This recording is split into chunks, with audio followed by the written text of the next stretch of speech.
আসসালামু আলাইকুম। আমাদের আজকের গল্প স্বাধীনতা।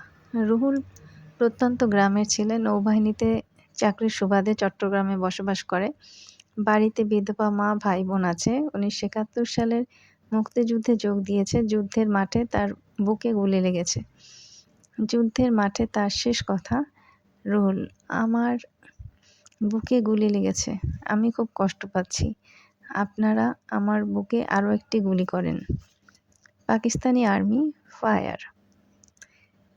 দ্বিতীয়বার গুলি করার সাথে সাথে নিভে যায় রুহুল নামের একটি জীবন্ত প্রদীপ।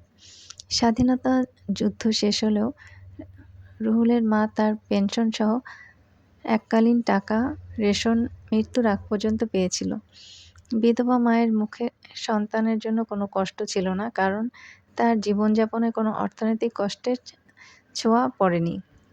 রুহুলের এককালীন টাকা নিয়ে ব্যবসা শুরু হয়েছিল রিয়াজ। মা, শহরে জমি দেখেছি। রুহুল ভাইয়ের টাকা দিয়ে জমি রাখবো, আমাদের ভবিষ্যৎ আছে। মা, রাখো, আমার কোনো আপত্তি নেই। রিয়াজের কথায় কেউ আপত্তি করেনি।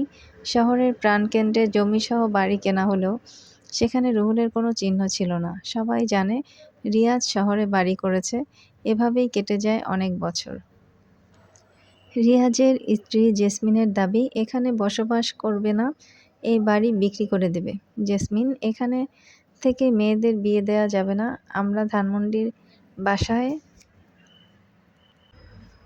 নেব। আমার অনেক দিনের শখ, গাড়ি কিনব। রিয়াজ, এসব করতে হলে বাড়ি বিক্রি করতে হবে, কারণ আমার কাছে ক্যাশ টাকা নেই।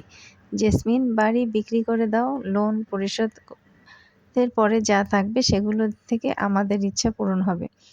রিয়াজ, বাড়ি ছেলেকে বিদেশে পাঠিয়ে দেবো, এখানে থেকে ড্রাগ নিচ্ছে, বন্ধ হবে। আমি হজে যাব, তোমার গাড়ি কিনে দেব, মেয়েদের বিয়ে দেব। জেসমিন, ঠিক আছে। রুহুলের কথা এই পরিবার মনে রাখেনি, গ্রামবাসী তাকে মনে রাখবে কিভাবে? বাড়ি বিক্রি করে রিয়াজ তাদের ইচ্ছা পূরণ করে। জেসমিনের গাড়ি কেনে, মেয়েদের বিয়ে হয়ে যায়। ছেলে বিদেশে গেলেও কিছুদিন পরে ফিরে আসে। আলাল দুলাল টাইপের মানুষের জন্য বিদেশ না। রিয়াজ, হজ করেছি, চাকরি থেকে অবসর নিয়েছি, ছেলেটা বিদেশ থেকে চলে এখন ধানমন্ডি থাকা যাবে না, অনেক খরচ। যেখানে ছিলাম সেখানে বাসা ভাড়া নেব। ছেলেটা যদি ব্যবসা করে খেতে পারে ভালো। জেসমিন, মেয়েরা বলেছে বিদেশ থেকে প্রতি মাসে খরচ পাঠাবে। রিয়াজ, তারপরও বাসা পরিবর্তন করতে হবে, খরচ কমাতে হবে। রিয়াজ, গ্রাম থেকে শহরে যে এলাকায় উঠেছিল সেখানে ভাড়া বাসায় করে চলে এসেছে। ছেলে ড্রাগ নেশার কারণে ব্যবসা করে প্রতিষ্ঠিত হতে পারেনি।